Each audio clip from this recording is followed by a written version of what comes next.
Governor Hochul today giving more information than we have heard so far on what her school cell phone plan bill will look like. All right, here we go. The governor says no phones or internet-enabled devices will be allowed in K through 12 schools during the entire school day.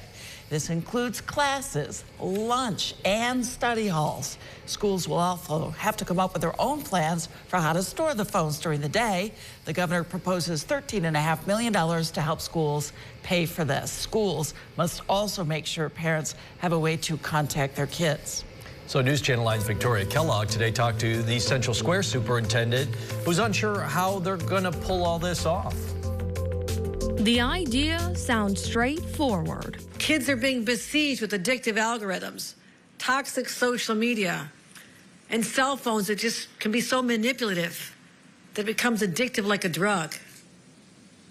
And these young people, and I've heard them, I just talked to some more, they're calling for help.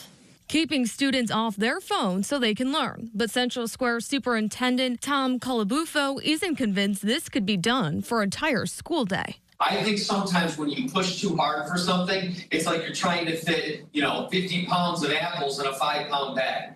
It's just not going to work. And so I think by going with the instructional spaces, no one doubts the need for that. Worried about the challenges like having the staff to manage hundreds of students for 4 periods in the cafeteria. Students are going to say, that kid had a cell phone or that kid's got a cell phone. Why did you take my cell phone?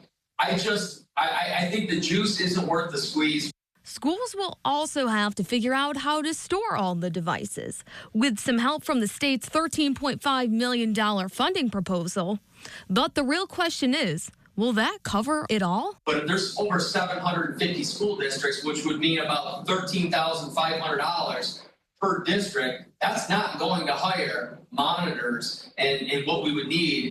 While the superintendent thinks the concept is a great idea, he's reminding us that these kids have grown up attached to the web. That's right. They're 2, they're 3. I did it my own kids. I kind of the babysitter in a way. Hey, you know what? Here's an iPad. Here's a Chromebook. Hoping for a solidified plan so students can learn distraction-free.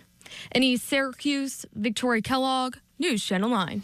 And just to reiterate, parents who need to get a hold of their kids, they still can because the state plan does require schools to give you a way to contact your student.